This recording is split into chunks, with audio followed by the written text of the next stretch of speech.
ॐ विश्वं दर्पणदृश्यमाननगरी तुल्यन्निजान्तर्गतं पश्यन्नात्मनि मायया बहिरिवोद्भूतं यथा निद्रया यस्साक्षात् कुरुते प्रबोधसमये स्वात्मानमेवाद्वयं तस्मै श्रीगुरुमूर्तये नमः इदं श्रीदक्षिणामूर्तये बीजस्यान्तरिवाङ्कुरो जगदिदं प्राङ्निर्विकल्पं पुनः मायाकल्पितदेशकालकलना वैचित्रचित्रीकृतं मायावीव विजृम्भयत्यपि महायोगीव यस्वेच्छया तस्मै श्रीगुरुमूर्तये नमः इदं श्रीदक्षिणामूर्तये तस्मै श्रीगुरुमूर्तये नमः इदं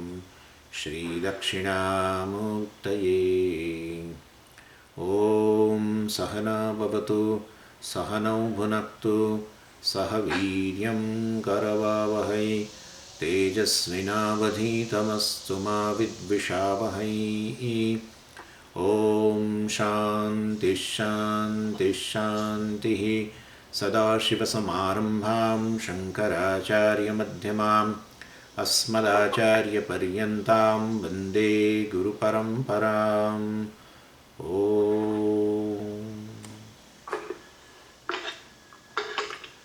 मंत्र नंबर 5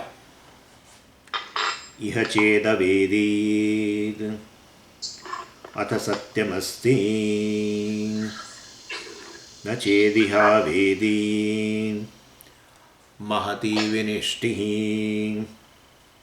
भूतेषु भूतेषु विचित्य धीराः प्रेत्यास्मान् लोकादमृता भवन्ति.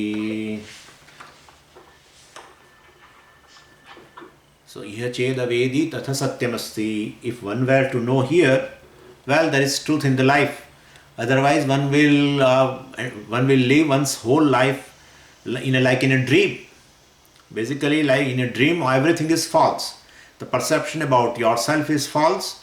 The perception about the world is false. The very experience is false. Everything is false.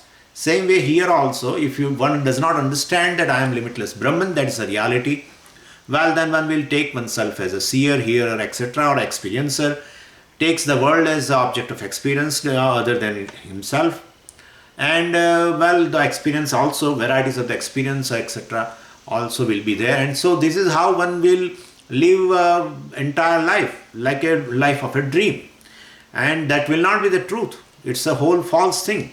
So iha cheda vedi tatha satyamasti.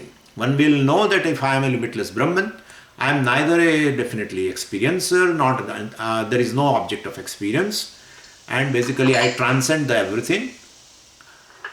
I transcend the seer, seen and seeing. I transcend the hearer and hearing and heard. Well, if one understands this way, then definitely one serves the purpose also of a life, as well as one lives the life. I mean, one knows the truth of the life. And if one were not to know here, well, mahati vinashtihi, if one were not to know here, then there is a great loss, because I am limitless. And if I don't know that I am limitless, living as a limited entity, what I am going to get? What I am going to get? If you understand that, if one looks back at one's own experiences, one realizes very clearly that I was a limited being initially. When I'm born and I did so many things, I was a limited, and after gaining several things in my life, still I am feeling the same limited, miserable fellow. Nothing more than that. And therefore, this is an infinite loss. If one doesn't know that I am infinite or I am limitless, the loss is going to be infinite. That's how mahati vinashti. So, and that is the only life. Human life is a life where you are given a chance. You won't be given a chance again and again. If you lose the chance, well, you will have to wait in future. And definitely, if I'm getting birth right now, as a human being or any other, I must have taken a human life before also. Otherwise, how the karma can come? So whatever the birth I am getting right now is all due to my past earnings. and that I must. So at that time I might have got, I must have got a human body, but I did not utilize it, and therefore, and that's how I am born here right now. Otherwise, why should I be born? If I am limitless, if I know where, then what's the purpose for to getting birth? Then there is no purpose at all. But I have wasted my human life in the past. So mahati vinashti, there is a great loss. So iha cheda vedid atha satyamasti na chedi ha vedid mahati vinashti bhuteshu bhuteshu vichitya dhiraha pretyasman loka amrita bhavanti. Bhuteshu bhuteshu vichitya vivekam kritva, basically knowing this truth in every being.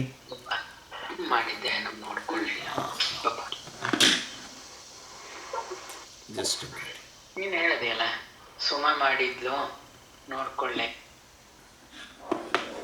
So knowing that myself as limitless, pervading every human, pervading every living being, or pervading every element, pervading even non-living being also, pervading every element, pervading every object, well, definitely wise people become immortal, living from this world, living from this body.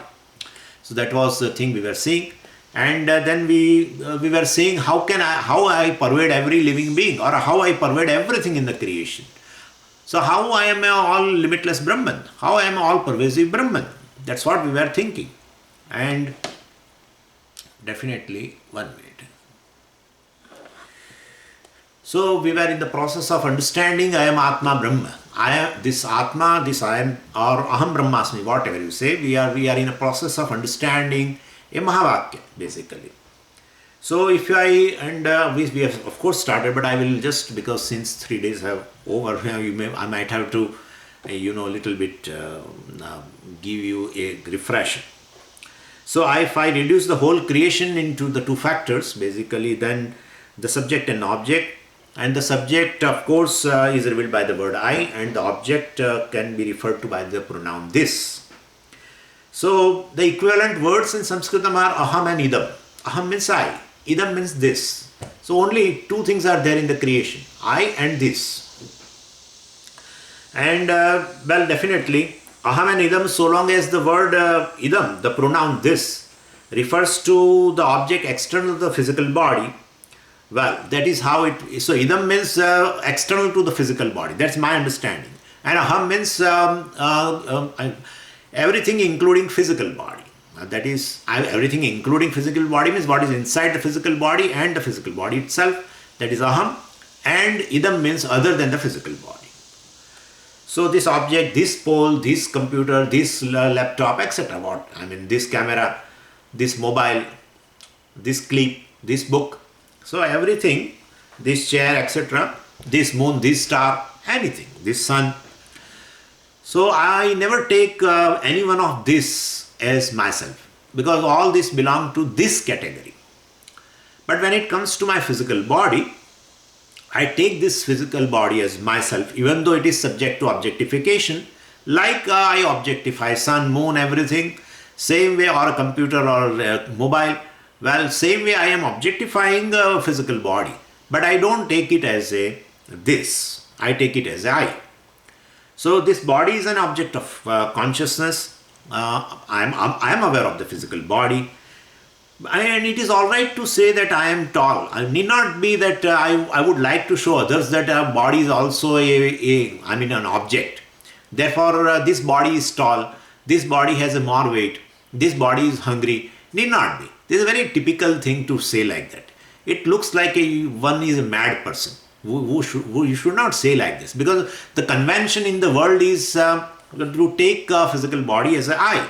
So this person also, even after objectifying the body, he continues to say, well, definitely that I am tall, etc., I am lean, I am fat, whatever. So there is nothing wrong in it. Like, even when having reached the destination by a car, I tell my friend basically that from Philadelphia, I reached in 2 hours to Silasburg. If I say like that, definitely it is not possible for anybody to cover the distance, in 2 hours. You know that, from Philadelphia to this Silasburg. So centered on myself, definitely there was no action. I was sitting in the car relaxed. So I myself did not perform any action, and but then I did it in 2 hours with reference to the car in which I was traveling. Same way you can continue, same way. When you say I am tall, with reference to body, you can definitely tell you are tall. There is nothing wrong. You need not change your words and create a confusion in the society. So, well, this body is tall. This body has come from India now, and this body traveled in Emirates, and this body came from the airport to the ashram in a car. Don't say all this. This is all typical and it is all nuisance. Don't tell that. With reference, just as you are telling that I reached here in 2 hours from Philadelphia. Definitely, you centered on yourself, you cannot even cover it 2 miles also. Well, within 2 hours. But with reference to car, definitely, you are telling this. Same way with reference to body, you can continue to say that I am tall, etc. Nothing to worry. So if I say I am tall, I am short, there is nothing wrong. But if I take this physical body itself as myself, without an inquiry, without knowledge regarding myself, then there is confusion between the self and the body. And so between I and the idam, basically. So definitely same way, same like physical body, even the mind also is subject to objectification. And mind, which is an object of my consciousness, or the consciousness, that is I, cannot be the one who is cannot be the one who is aware of it, definitely. So memories, knowledge, everything, ignorance, all of them are object of awareness, and therefore the word I refers to only to the subject, which is nothing but consciousness. And so you can tell I am aware of body, I am aware of my memory, I am aware of the mind, I am aware of the senses, I am aware of organ of action, I am aware of hunger, thirst, I am aware of my ignorance, I am aware of what knowledge I have. Well, and therefore I is basically a awarer. But so the content of that I is awareness or consciousness. So consciousness itself then does not have any form, because basically all forms are object of consciousness. And therefore you are basically formless. This is all we discussed. Consciousness has no form. Since it has no form of its own, consciousness is formless. So it has no form to be called this big, that big, etc. It has no height, it has no length. Body has a height, and body has a length, etc. But basically it's an object of knowledge. I am just consciousness, and therefore I have no height, no length, no breadth, no front. Body has a front, body has a back, definitely, and therefore body has a left part, body has a right part. Well, but you are not the body. If you understand that very well, you are simply a consciousness. Where is a question of telling that you have a height and you have a length and you have breadth, etc. You have no above, no below, and therefore, why? So because there is no form, so consciousness is formless, and so it is spatially limitless. In terms of space, it is limitless. So space as such also, you exist independent of space, and therefore definitely you are not in the space. If you can exist independently of a space, if you analyze your experiences and can see that, well, then definitely space is awarenesses, and therefore even the space is an object of consciousness. You are not in the space. Space is within the consciousness, and therefore anything which you can take in the space now, anything. Star is, well, consciousness is, because basically space is the limitless consciousness is, you can say. Same way between the limitless consciousness and the space, what is the distance? There is no distance.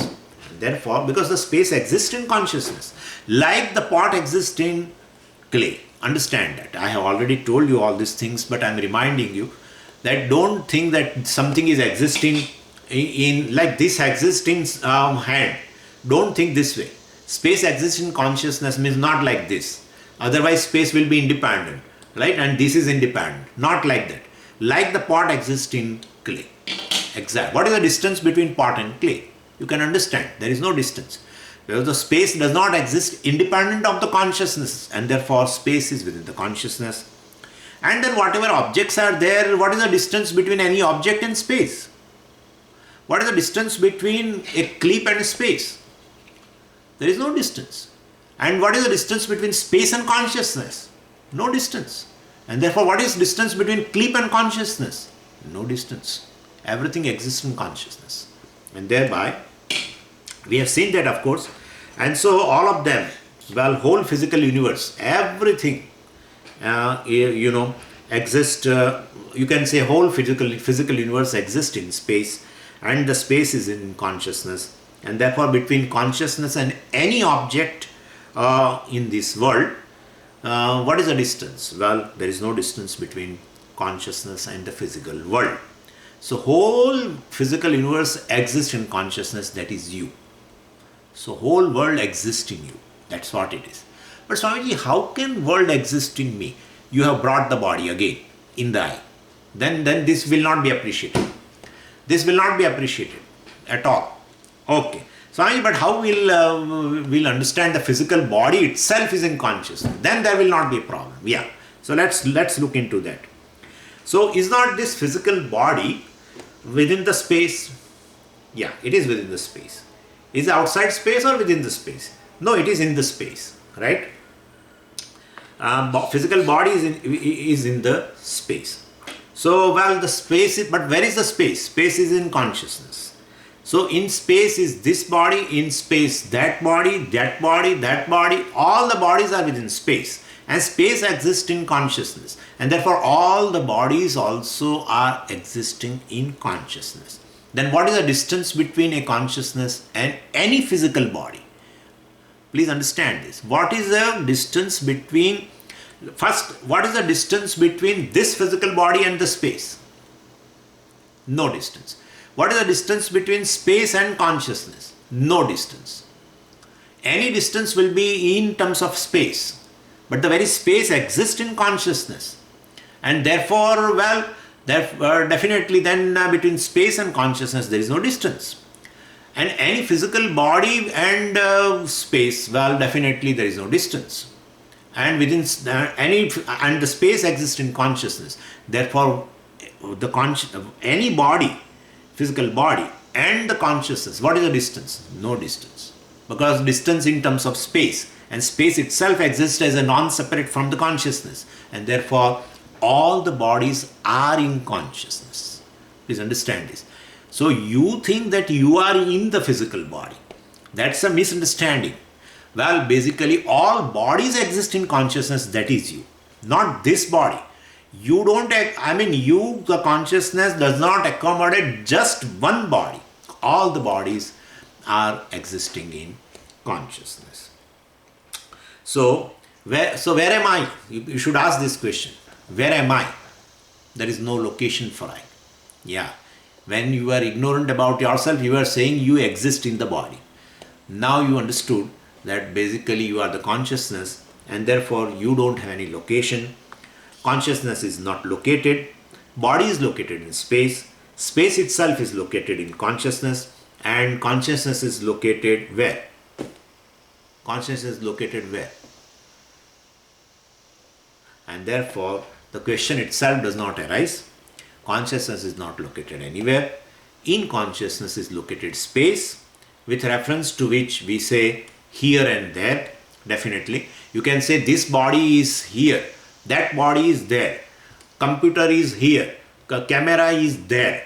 You can say that is with reference to space. Definitely you can say that. But the whole space exists in consciousness. Then where is the question of location for the consciousness?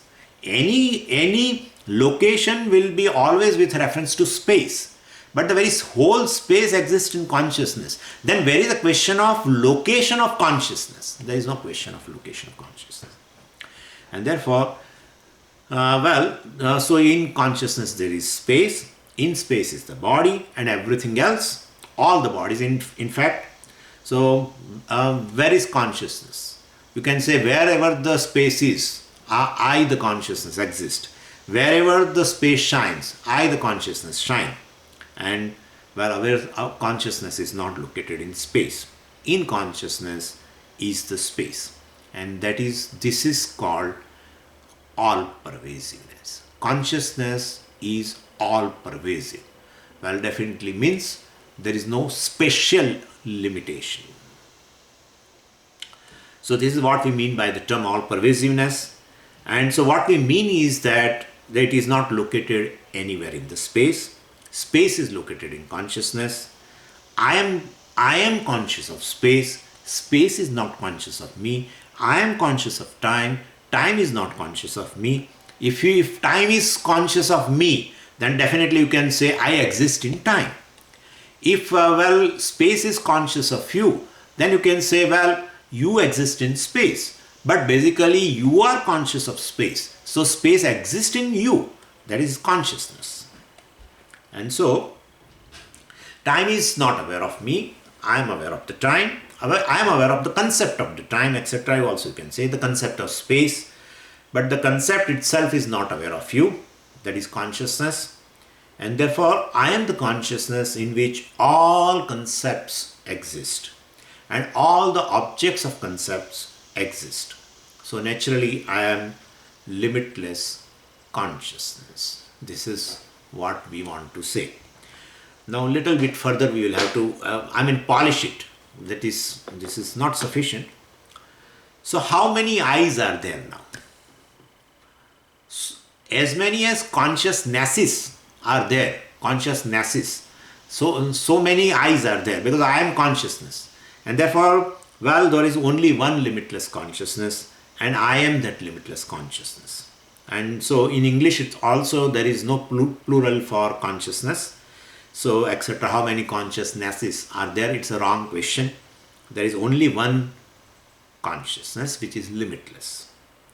As such, also we have seen two limitless cannot exist, cannot be there. So, in limitless consciousness is that mind, this mind. Please understand now. Bhuteshu, I am trying to analyze this. Bhuteshu vichitya dhiraha. This dhiraha, these wise people know that I pervade all the bodies. I pervade all the minds. I am pervading entire creation. Bhuteshu. I am the one who pervade all living and non-living, all the beings. I am limitless Brahman. So we are trying to understand that. So now you can understand I am limitless consciousness, which is just one. And therefore, how many eyes are there? Well, if you take eye, still if in your eye, if there is an awareness of the body, if body is included in the eye, this is not going to be appreciated at all. And therefore, so there is only one consciousness because two limitless things cannot exist. And in limitless consciousness, that body or this body or this body or that body, whatever, all the bodies exist in consciousness. And in the also that mind, this mind, that thought, this thought, that memory, this memory, that hunger, this hunger, whatever you say, that ignorance, this ignorance. Why? But that ignorance and this ignorance, because you are saying I am ignorant, Swamiji, you also may be ignorant. And therefore, we find as though division. Swamiji, your mind, my mind. Your memory, my memory. Your physical body, my physical body. So we are saying like that. And therefore, appreciating that, we are saying basically you are the one, limitless consciousness in which all these things exist. All these things exist in consciousness. How does it exist? They exist like this? No. They are non-separate from consciousness. Basically, they exist in consciousness, means they are non-separate from consciousness. And so, the whole creation basically, think of anything, and it is in awareness. And that's correct. Think of anything. Think of anything without consciousness. Try. Think of anything without consciousness. Not possible. Whole creation exists in you. Bhuteshu vichitya. Don't think. If you don't do this discrimination, then you say, I am in this body, you are in that body, someone is in other body, you will say like that. If you don't do discrimination, you will have a localization. You will say, I exist here and not there. I am not in India right now. I am right now in this ashram in Silosburg. Well, that I definitely includes the body. Basically, all the bodies exist within the I, and therefore you can think of anything, well, and it is in consciousness. Nothing can go beyond the range of consciousness. But Swamiji, it seems the whole world does not exist in me. I don't think. If whole world exists in me, well, at this moment I should be aware of entire, because I am consciousness. And therefore, well, if whole world exists in consciousness, I should be conscious of entire world at the one moment, like Ishvara. But it is not.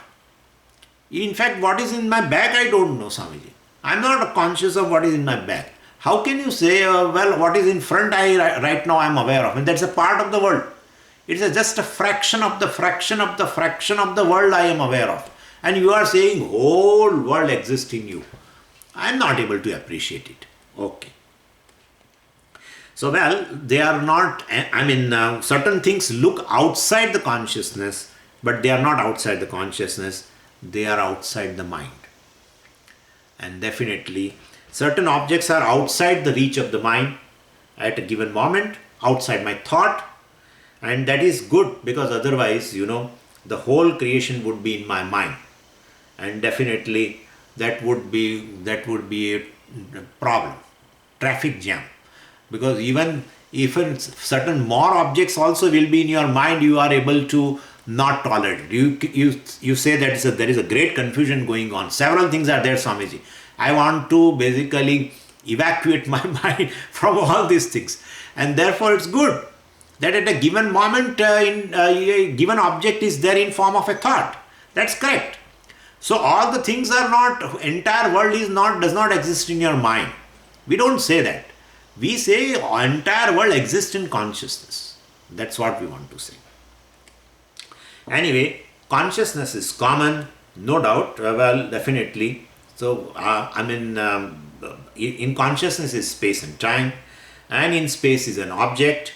That object is, outside my mind, but therefore it looks to be outside me, but it is not outside me, it is not outside consciousness. Definitely, in terms of mind, and I'm going to give you example, don't worry. In terms of mind, well, definitely, there is a world which is outside, and there is a world which is inside. Whatever is in the form of a thought, that world you have at that moment. Next moment, next object, and then corresponding thought. Then next moment, some other object, corresponding thought. So that object as though has entered into you. You feel like that. But basically, entire world is within the consciousness. At a given moment, a part of the world may be within your mind, and other world will be outside the mind. So just as we say we are all inside this compound, let's say, then with reference to that compound wall, well, we are all inside, and there are people outside the compound wall also. But then from the standpoint of space, well, who is inside and who is outside? Everyone is inside. So, from the standpoint of space, well, there is nobody outside nor inside. All are inside, you can say. So also from the standpoint of consciousness, there is only one limitless consciousness. There is no second limitless consciousness. An entire world exists in me. I pervade entire world. Bhuteshu vichitya dhiraha, etc., etc. And therefore this limitless consciousness is rightly called Brahman. So I am Atma, Brahman. Basically we started with the I, and then I came to know that I is just a consciousness which is formless. And then we also discovered that all the objects exist in me, all the objects exist in space, and space exists in consciousness, and I am the one who is not spatially limited, because I exist even in absence of the space, and therefore I am independent of the space. Space is not independent of me. Whenever you think of a space, well, definitely consciousness is automatically there. Without consciousness, you cannot think of space. Try to think of any object, trying to create even a concept of anything without consciousness. Not possible. And therefore, well, including space, time and all the objects, exist in consciousness. That is you. That's you. And therefore you are limitless. You pervade everything. Everything is non-separate from you. And definitely, and therefore this Atma, the I, is basically Brahman, the limitless consciousness. This is Mahavakya. I am Atma, Brahma, or Aham Brahmasmi, whatever you say. And but why you have brought Brahman here? Because limitless means Brahman. That's the meaning. What can we do? Limitless in Sanskritam we cannot write limitless. I am Atma limitless. That is not Sanskrit Vakyam. That is so we will have to translate. What is limitless in Sanskritam? It is called Brahman. So but Brahman being derived from the root Brih, and which is in the sense of growth or increase. And Brahman means the big. And so, big is an adjective generally which qualifies a noun. Big mountain, big elephant, big rat, This is what Pujya Swamiji used to describe this way in terms of an adjective. So when I use the word, big, it reveals certain dimension. Big mountain has one kind of a dimension, big rat has a different kind of a dimension, and big elephant has a different kind of a dimension. And so the dimension of the word big is determined by the very noun it qualifies. So rat qualifies how much big it will be. Mountain qualifies how much big it will be. And elephant qualifies how much big it will be. Definitely. Well, they are the nouns. And that big is etc. is an adjective. So big mountain means the bigness of a mountain. When I say big among the rats, definitely the bigness has become rat bigness. Not mountain bigness, definitely. So from this it is clear that being an adjective, the word big assumes a dimension of very noun it qualifies. And if dimension comes, there is no limitlessness. And therefore, definitely then we want to say brih means big, then definitely it should not be adjective, it should be noun. So suppose we form a masculine or a neuter noun of the root brih. Brih means to be big or to grow. Well, that noun is Brahman. So Brahman means the big, and it is noun. And if it is not adjective, and therefore there is no dimension. There is no dimension. That's what we want. Because limitless means no dimension. What is your dimension? I have asked you also. What is your dimension? How much height, how much breadth, how much etc. breadth, and now how much width. And what is your front, and what is your left, and what is your back, and what is your right? Nothing. You are formless. All the forms are objects of you, the consciousness, and therefore definitely you are formless. If you are formless means I cannot put this bigness in terms of an adjective. Any adjective will have a dimension. The bigness of a rat is a different kind of a bigness than the bigness of a mountain, and therefore I cannot use it as an adjective. And therefore, if I make the word from root, it should be noun. That noun is Brahman. That is you. That is you. You are not adjective to anybody. You are the noun. You are substantive. You are substantive for everything. You pervade everything. You are the bigness in which everything exists. And so how big is the noun Brahman? So it has no definite dimension. It is limitlessly big. So I, the Atma, is this consciousness which is limitless. So this is what I wanted to convey. I am Atma Brahma. And so this self, is Brahman. And Brahman and everybody's Atma also is, everybody's Atma is Brahman basically. And so you cannot become bigger than what you are. You are limitless. This is what the understanding of Mahavakya, which is the purport of Kenopanisad. And so as such, Upanishad is over. Upanishad is over. Upanishad is over means in terms of teaching, the main purport of the Upanishad is this: I am Atma Brahma, or this Atma is Brahman, or I am the Brahman, I am limitless, etc. We can understand in terms of this. Now, instead of going to the next topic, that is a story, but that story is going to convey. Actually, what is happening is, for this teaching is over for certain students. In a class, you assume that The teacher is teaching and there are all types of students are there. For a certain class of students, the teaching is over. And now they will get up and go. But then there are people who will say, what you have said, Swamiji, is not understood a single thing. Well, then a next level of teaching will start. And that will be over.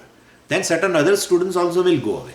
And then someone comes that even in the story what you wanted to convey, the teaching you wanted to convey through story, well, that also we have not understood. Okay. Then another level of teaching. And that also will be told. And afterwards also one student all will go, one will not go. He will say what? That, well, you have said so many classes, 30, 40 classes of Kenopanisad, and but I don't understand what is this Upanishad. Okay. Please teach Upanishad. Upanishadam bo bruhi. Literal, there is a last mantra in this. Upanishadam bo bruhi. Please tell Upanishad. Teacher said, what I said in 40 class was what? So there will be one. He will appear at the end. He is there right now. He is sitting, thinking and wishing that he will understand something. He will not understand. So there are layers of teaching. But there is some creamy layer. They are saying, "Bas, we have understood. What we have to understand, we have understood. What? Anya deva tad viditad, athva viditadadi. This Brahman is nothing but the myself, which is never available for objectification. And well, so Brahman is something which is distinct from known and unknown both. Known and unknown category belongs to the object, belongs to this, no, never to the I. I is never available for objectification. For me, entire known and unknown is available for objectification. That is how I am telling you. A conscious being tells that, well, this is not known to me. This is known to me. And what is known and unknown is definitely an object. I am not that. Anyadeva tad vidita atho vidita tadi. I am the one who is basically a ear of the ear, eye of the eye, etc. etc. I am the one who,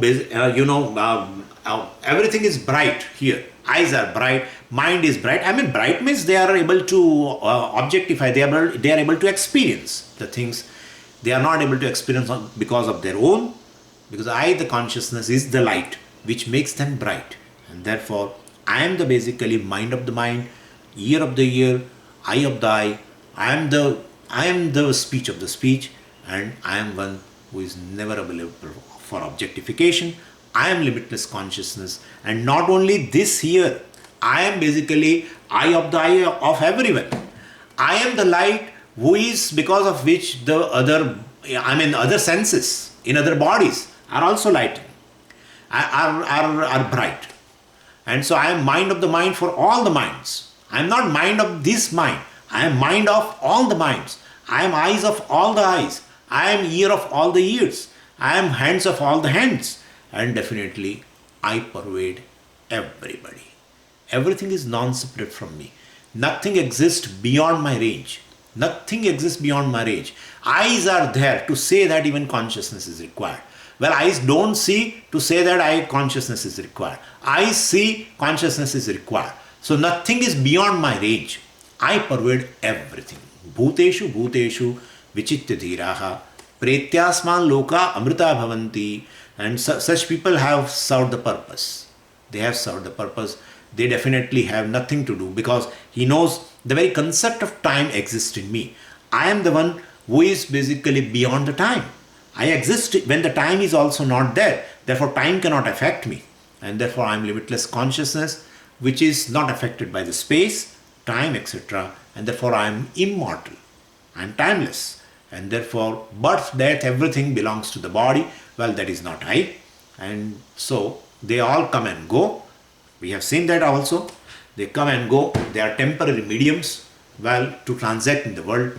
But basically, I am the one who is limitless. So, Pretya, Asman Lokat. Asman Lokat means from this world or from this body. Well, the purpose is served. When the Prarabdha is over, they depart. They depart. Amritaha Bhavanti. They become immortal. They were immortal. But now, as though they have become immortal, because the body, etc. Through the body also we were feeling that he is a mortal being, etc. Well, from his standpoint, he is immortal. The moment he understood this reality, He has become immortal. He was immortal. There is a question of becoming. Anything, if you cannot become immortal. Mortal being can become mortal. You cannot become immortal, because any process of becoming involves mortality, because it is within the time. Process of becoming is within the time, and therefore one remains time bound. Anything time bound is mortal, and therefore if immortality is there, then that must have been there as a fact for me. But well, it was not fact. Because of the ignorance, I was identifying with the body, and this body, mind, etc., and I was considering myself as a subject to birth, death, etc. Well, now I have understood I am Brahman, I am Atma Brahman, and therefore, knowing this, I become immortal. As though even the body also falls, and the person really becomes immortal. So both the results have been talked here. Jivan Mukti, while living itself, he is immortal. He knows that he is immortal consciousness, timeless consciousness, and after departing body, he has not to take birth again, because the purpose is served. Well, iha cheda vedi tatha satyamasti, and so whatever has to be known, he has known it, and so therefore he is limitless. How can a limitless thing can born again? How can a limitless thing can born again? If you are limited, you will be born again. So centered on the self, if you know that, well, the self is immortal, where is the question of birth again? That was a human purpose that has been solved. The purpose the purpose has been achieved, and therefore they are not born again, that they gain Videha Mukti also. Well, and knowing this from the class, certain creamy layer has walked off. Now there are other people waiting, the teacher will tell something. That itself, that anxiety shows that they have not understood what has been taught. For them, the story will start. And through story also he will explain. Same thing he is going to explain. Shrotrasya shrotram, manaso manaha, vacho vacham. That mantra only will explain through the story, so that the people who have not understood earlier will now understand. And for them, he will start the chapter 3. That is the story part, etc. We'll see that. Few minutes are left. I would invite few questions if anybody has, and because I don't want to start the new section, which I will start tomorrow.